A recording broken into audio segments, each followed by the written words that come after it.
My parents met, so I'm Filipino. Both my parents are immigrants to the United States. They actually met in Ohio. They're both born in the Philippines. And that kind of started my journey, man, right? Like, I understood that there's some sort of thing in the universe. Some might call it God, some might call it there's some natural force that brought them two together in Cleveland, Ohio, which is miles and miles and miles away from home, right? And so I've always thought that there's other stories that I have, but I always thought that the world was always conniving for me to do something bigger, something larger.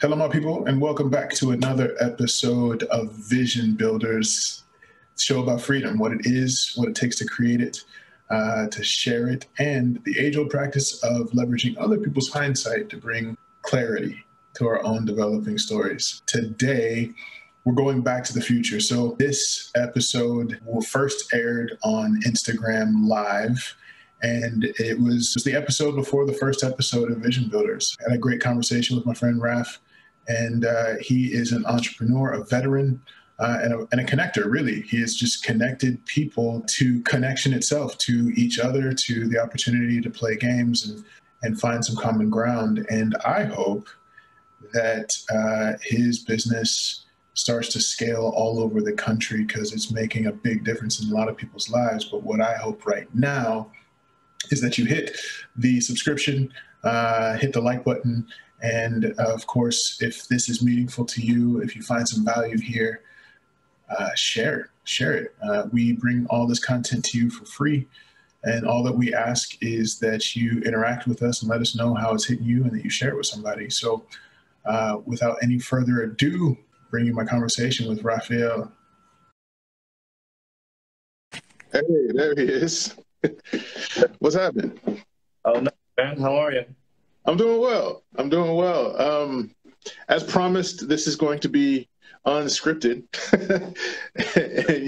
and you and I can just talk. But I think I want to be respectful of everyone's time. But just by way of introduction, one thing that I've mentioned is you have been able to do a lot of cool things for people in this area.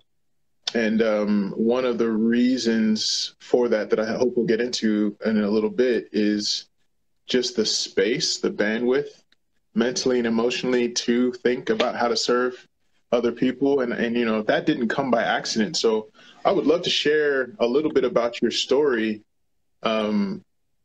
that kind of led us to here. But I want to start a little bit with little Raph. Family, upbringing, what kind of gave you a general ethic that led to just serving people? Yeah, for sure, man. So Raphael Carranza, I think you gave a brief introduction to me. My parents met, so I'm Filipino. Both my parents are immigrants to the United States. They actually met in Ohio. They're both born in the Philippines. And that kind of started my journey, man, right? Like, I understood that there's some sort of thing in the universe. Some might call it God, some might call it there's some natural force that brought them two together in Cleveland, Ohio, which is miles and miles and miles away from home, right? Mm-hmm. And so I've always thought that there's other stories that I have. But I always thought that the world was always conniving for me to do something bigger, something larger. Sure. But them being immigrants to the United States, they always wanted more for their children, right? Mm-hmm. My dad worked days, my mom worked days, my dad worked nights, and they high-fived each other in the middle of the day so that they could give their kids education and a chance at a better beginning, right? Mm-hmm. I've always been thankful for the work ethic that they taught me and the sacrifices that they've made. And that's why I also think I'm super blessed. I went to good schools. I was in the Air Force for 12 years because I went to get a commission in the Air Force. I had great assignments. I've met a lot of good people. But I think that's where it comes from, man. So it starts out with a big gratefulness, a big thanks to where I've come from. the sacrifices that have been made, the groundwork that's been laid before me, getting a good education, being raised with good morals, having the opportunity to work with awesome people in the Air Force when I was in, being able to work with awesome people in the communities that I lived in, Rapid City, Salt Lake City, San Angelo, Texas. Wow, yeah. And especially here in Dayton, Ohio, that I've always just wanted to give back because I've been given so much. Awesome. Yeah, I don't think it's any accident, that work ethic. And just honestly, you said something that I think that success leaves clues. And, everybody has their own definition for success.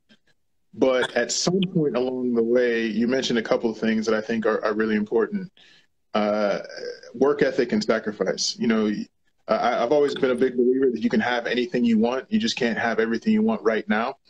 So something's got to give now so you can have something later and better later. And, I've had a few mentors of mine who have said something very similar to the story you told, is that, sacrifice isn't really sacrifice when you're getting something better in return. And clearly, you said your parents, because they wanted something better for their kids, were willing to make those sacrifices. And, I would imagine if they had to do it all over again, they would make the same choice, right? Well, cool. So let's fast forward a little bit. So now you're in Dayton, Ohio. You spent this time in the Air Force. What did you by the way, thank you for your service. After you got out of the Air Force, what then? Like, what was on your mind? What goals did you have that kind of, like, because the people who might be watching this, what they don't know, when I met you, Raph, you were what I would call a no-collar guy, right? Like, you kind of kept your own schedule and did your own thing, which for a lot of people, that's like a miracle at your age. And so talk a little bit about the trajectory coming out of the Air Force. So I guess it kind of leads up into why I got out of the Air Force. A little bit of a LinkedIn article on the 4 reasons why. But the biggest reason was just to create more good. On my first deployment, I was opening, there's a bookshelf full of books that you can read. I opened it up and a bookmark fell out. And it said, I shall pass through this, and the quote is, and I still have it to this day, and I used to shave my face to it every single day in the Air Force, was I shall pass through this world but once. Any good that I can do, oh man, I can't believe I'm faulting on it now. It basically says to create more good, right? And that's why I got out of the Air Force, was to create more good.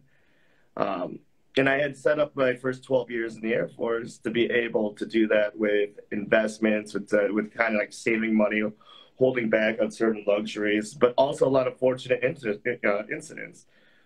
Some of my investments took off. Some of my relationships paid dividends in ways that I didn't even think they could. Yeah.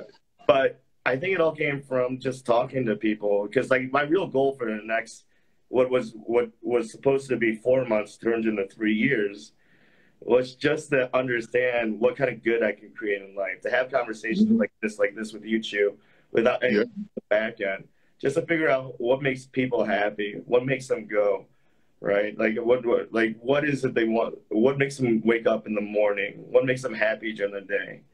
And hopefully it would be something more than work, which most of the time it is. But yeah. Yeah. No, I mean, that's great. And I mean, what a powerful thing to focus on. And you said 4 months, it turned out to 3 years, because, but again, like you said, there were some things that kind of set you up to do that. Certain things you focused on, and other things that just kind of, happened. But clearly you were on a trajectory. You were marching in a particular direction, and the resources you needed to walk out this story just kind of showed up, and so, not to say though that you weren't focused, right? Like, you had an idea in your mind and you started actually taking some strong steps towards that, and then it turned out to be better than you thought, And I just want to make a quick comment about that. Like, in my space, I work with a lot of people where we're talking about the after story. 40 years of a particular habit has led to X, right? And every single one of them that decided to start saving, start investing in their relationships in a deeper way, right? Like every single one of them has a, but then this thing happened and I couldn't have seen that happen. We were just fortunate. And I don't think that's a coincidence that when people decide to start doing I guess the common sense stuff that's not so common, that it's like you said, the universe conspires on our behalf. And I, there's lots of ways you could say that, but the truth is, that story is very congruent with a bunch of other stories that I hear. Like, I don't know, we were just blessed. It just worked out. And so anyway, so now you are, and with right now, if anyone's watching this later, they're going to be watching it at the time of this recording. We're still in the middle of the COVID-19 pandemic. So there's a lot of things and activities that people used to do that aren't happening in the way that they used to happen. Has that really affected your march forward at all, at least in this community? You know what? It's made us think about things differently, right? Sure. What is human connection? What is it like? How can we create a safe place for people to play and have fun? There's a lot of things that are along those lines that we've had to adjust for a couple of months. And when we were in quarantine status, when we couldn't get outside, we tried to figure out how to keep people engaged, whether it was by scavenger hunts, music bingo, playing online euchre, things along those lines, just to make sure that people still had a way to be connected. We've been able to get out a little bit, right? Is the two questions we always ask when sports show is like, is it safe?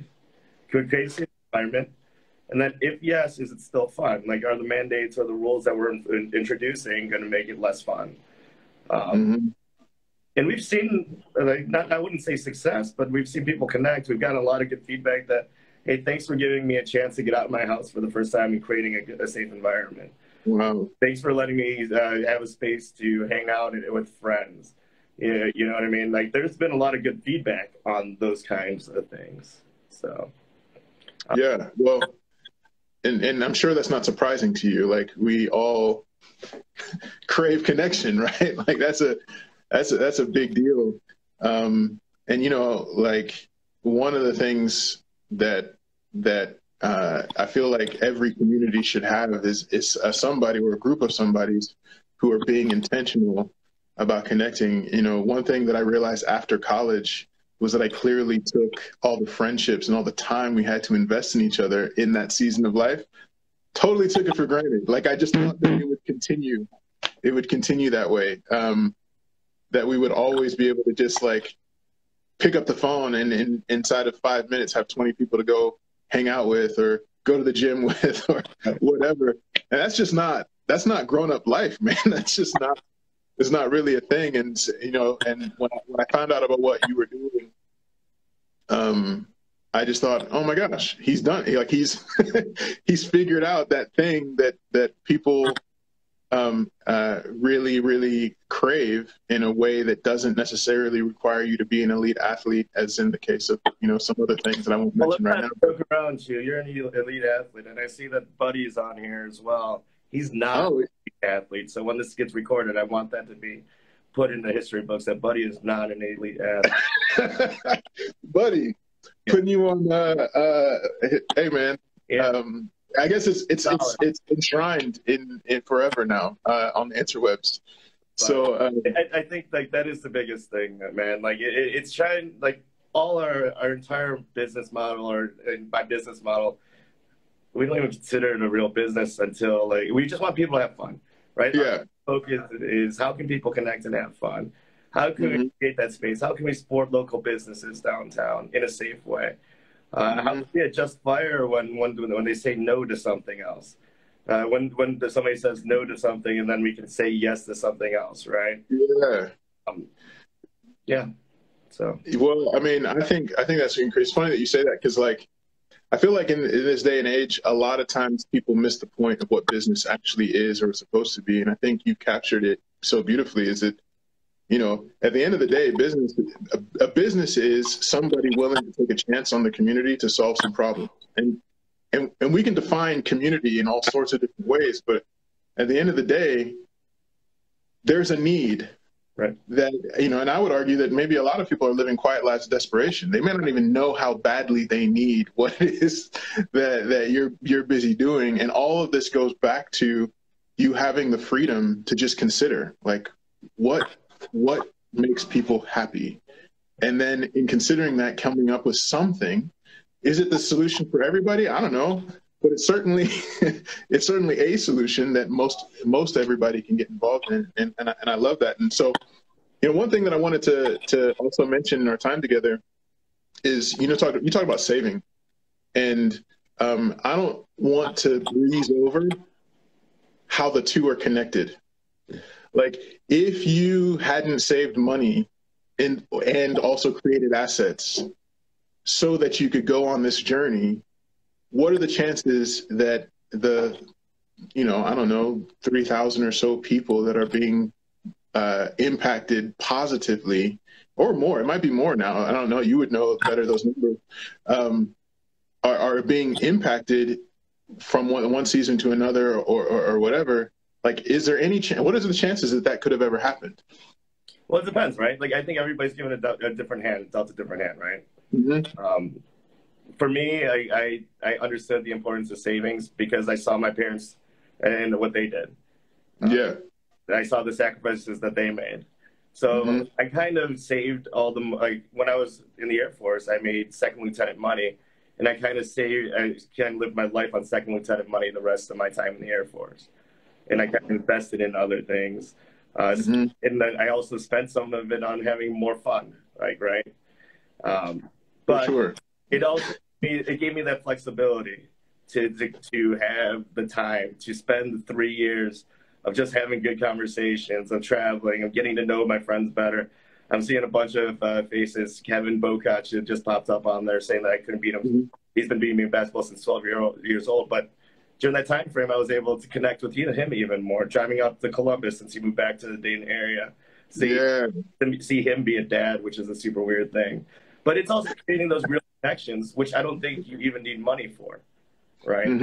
Like, Mike Hohendorf's on there. Like, he reached out and he's doing a lot of cool stuff within the community. But it started with a conversation years ago from when he was playing in our cornhole league, or when he started a kickball team, on how can he impact the community better. And he keeps finding different ways to do it.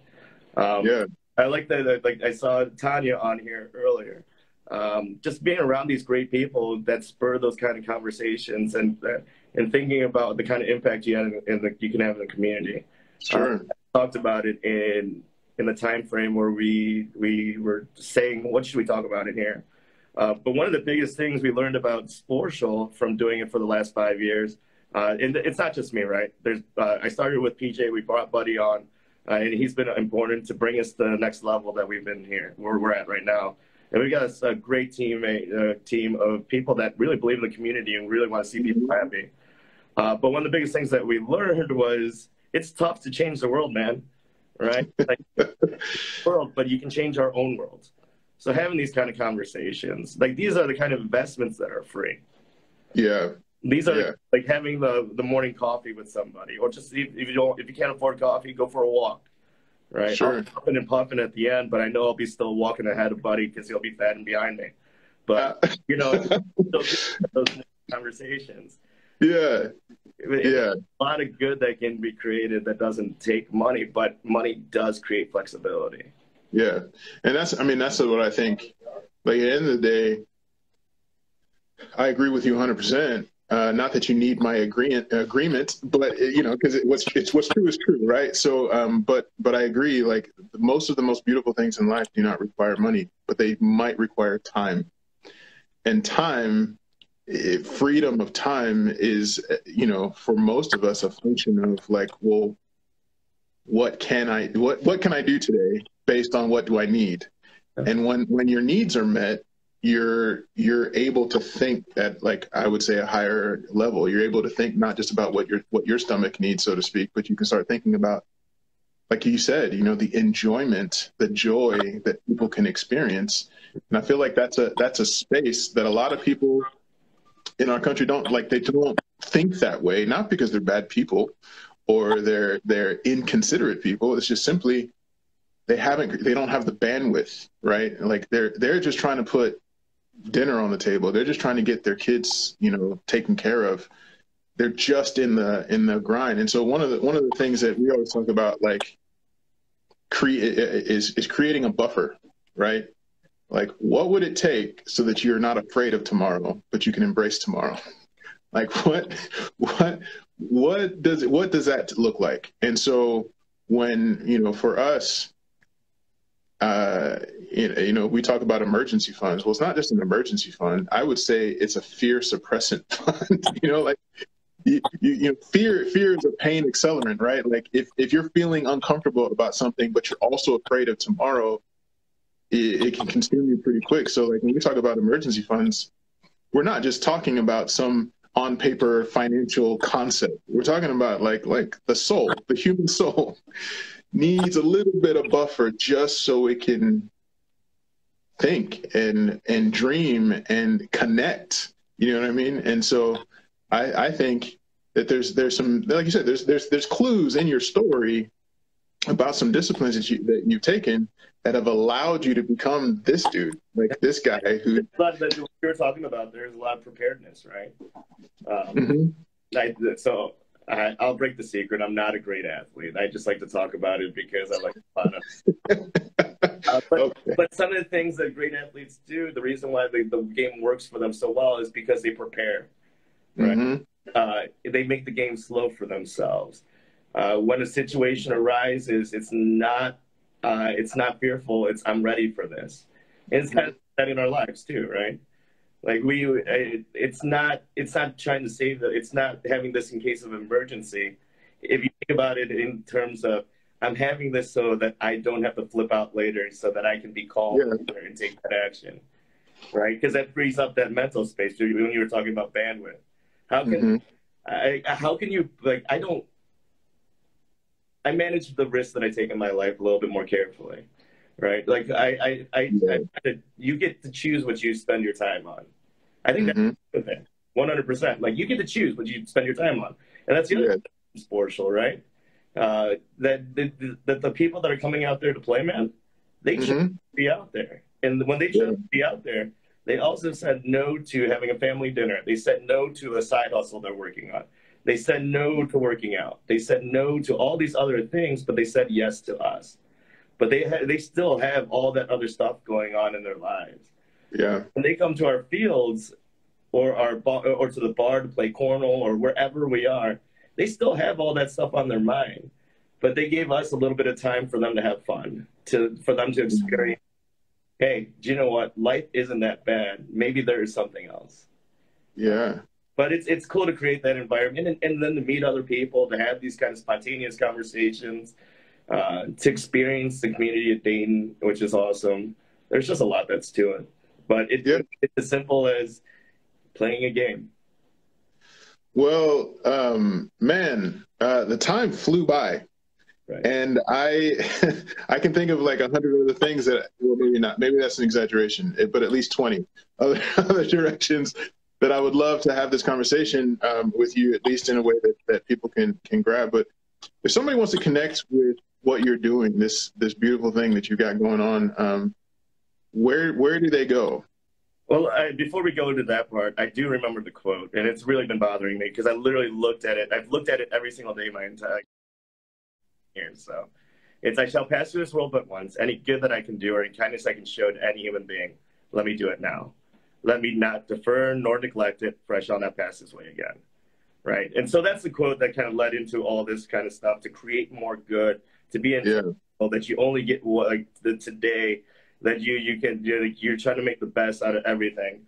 And so that quote that I applied to the rest of my life instead of just applying it to a daily basis.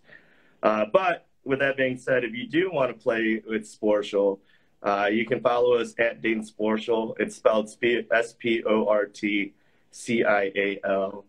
on Instagram, and that's probably going to be the best way to follow us, follow with what we're doing and what we got going on.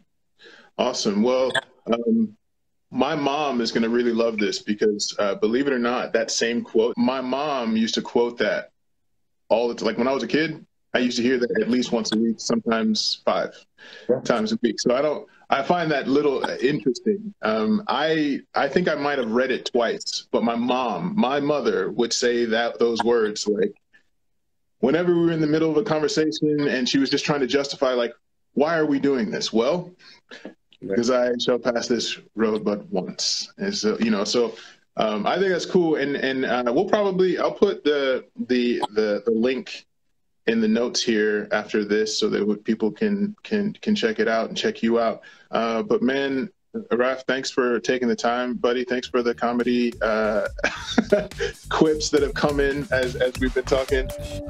But as always, everybody, friends, build a vision, build a life, and we will see you next time. All right, thanks for the time, man. See you. Thank